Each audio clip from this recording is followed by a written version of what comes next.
हाय, आपके साथ मैं हूँ Surabhi Sharma. India TV YouTube channel subscribe करिए, बेल आइकन दबाएं। तो कल असम में तीसरे और आखिरी चरण का चुनाव है। हमारी सहयोगी विजय लक्ष्मी पिछले काफी दिनों से असम में है। इस वक्त भी हमारे साथ जुड़े विजय लक्ष्मी, जैसा कि हमने बताया कल आखिरी चरण का चुनाव है। फाइनल दौर की 40 सीटों पर 323 उम्मीदवार मैदान में हैं। तो इस चरण के चुनाव में मुस्लिम जो वोटर्स हैं उनकी काफी अहम भूमिका है। अभी किस तरह का माहौल है? देखिए पंकज, जिस तरह से हमारे सहयोगी पश्चिम बंगाल से रिपोर्ट्स दे रहे हैं, एटलीस्ट असम में वैसी हालत नहीं है, माहौल टेंस नहीं है। हालांकि कांटे की टक्कर जरूर इस बार है, क्योंकि एक तरफ एनडीए में बीजेपी, एजीपी और यूपीपीएल हैं, तो दूसरी तरफ कांग्रेस पार्टी ने एआईयूडीएफ के साथ मिलकर के महाजोत बनाया है। बीपीएफ जो पिछली बार एनडीए के साथ था, वो इस बार कांग्रेस पार्टी और एआईयूडीएफ और वाम दलों के साथ मिलकर के चुनाव लड़ रहा है। तो माहौल जो कांटे की टक्कर है उसको जरूर कहा जा सकता है। और कल का जहां तक चुनाव है पंकज, 40 सीटों पर चुनाव है 12 जिले की, और ये सारे जो 12 जिले हैं ये लोअर आसाम में आते हैं। धुबरी, बारपेटा, कोकराझार, ये तमाम जिले हैं जिन पर कल चुनाव होगा। और ये जो लोअर आसाम का जो इलाका है, यहाँ पर बदरुद्दीन अजमल जो एआईयूडीएफ के चीफ हैं, उनका खासा जो इन्फ्लुएंस वाला ये इलाका है। क्योंकि कांग्रेस पार्टी ने महाजोत बनाया है, तो इसी उसका जो आधार है वो यही है कि मुस्लिम वोट्स का कंसोलिडेशन जो है वो हो सके महाजोत के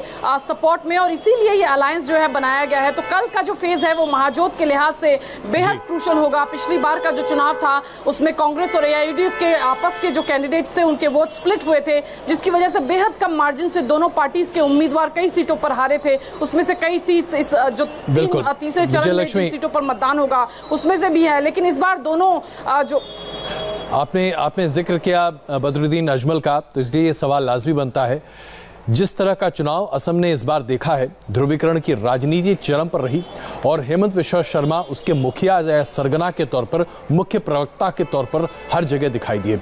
ये ध्रुवीकरण की राजनीति असम को कहां ले जा रही है?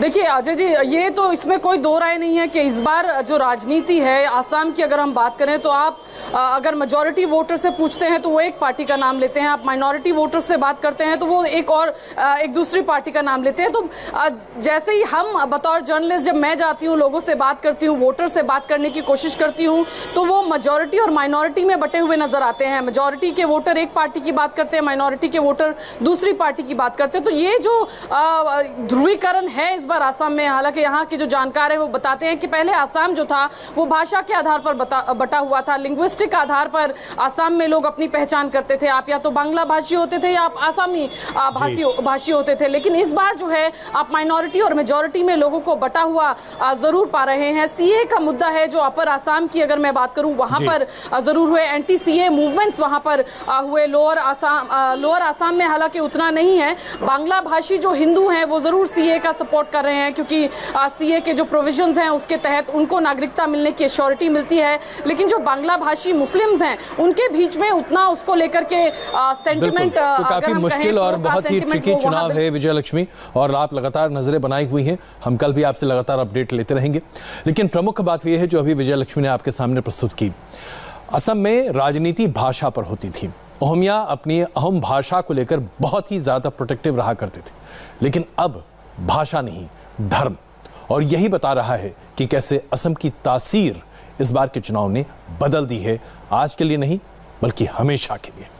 तो हमने बंगाल की बात की, हमने असम की बात की। कल तमिलनाडु में एक ही फेज में सभी 234 सीटों के लिए वोट डाले जाएंगे। तमिलनाडु का चुनावी माहौल जानेंगे इस ब्रेक के बाद। हाय, आई एम सुरभि शर्मा। खबरों से अपडेट रहने के लिए India TV YouTube channel subscribe करिए, साथ में बेल आइकन जरूर दबाएं। जुड़े रहें इंडिया टीवी के साथ।